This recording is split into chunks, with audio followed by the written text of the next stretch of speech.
आज मैट्रिक्स की दुनिया के एक बड़े ही दिलचस्प बल्कि जादुई नियम को समझते हैं। तो सवाल यह है कि क्या कोई मैट्रिक्स पलटकर वापस अपनी असली शक्ल में आ सकता है? चलिए देखते हैं। हमारे पास एक मैट्रिक्स है जिसे हम ए कहेंगे। तो ये है हमारा मैट्रिक्स ए। यहीं से शुरू करते हैं। सबसे पहले एक जरूरी चीज समझनी होगी, मैट्रिक्स ट्रांसपोज। इसमें बस रो को कॉलम में बदल देते हैं।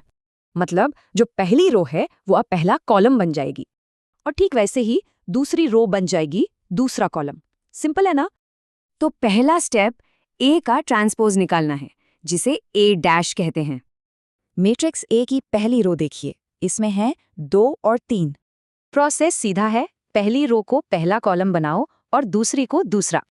और ये देखिए, हमें मिल गया ए डैश, यानी ए का ट्रांसपोज। अब आता है दूसरा स्टेप, हम इस नए मैट्रिक्स ए डैश का ट्रांसपोज निकालेंगे।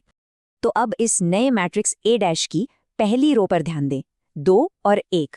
प्रोसेस बिल्कुल वही रहेगा, ए के रो को अब इसका कॉलम बना देंगे।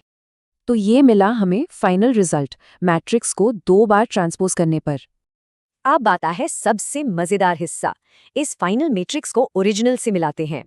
देखिए, एक तरफ है हमारा ओरिजिनल मैट्रिक्स ए और दूसरी तरफ है फाइनल रिजल्ट।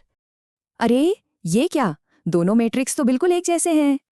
तो ये साबित हो गया ए डैश के बराबर ही होता है। तो ये कोई जादू नहीं है, बल्कि मैथ्स का एक बहुत ही खूबसूरत और भरोसेमंद नियम है। सोचिए, मैथ्स में ऐसे और कितने नियम हैं जो इतने ही सरल और सुंदर हैं।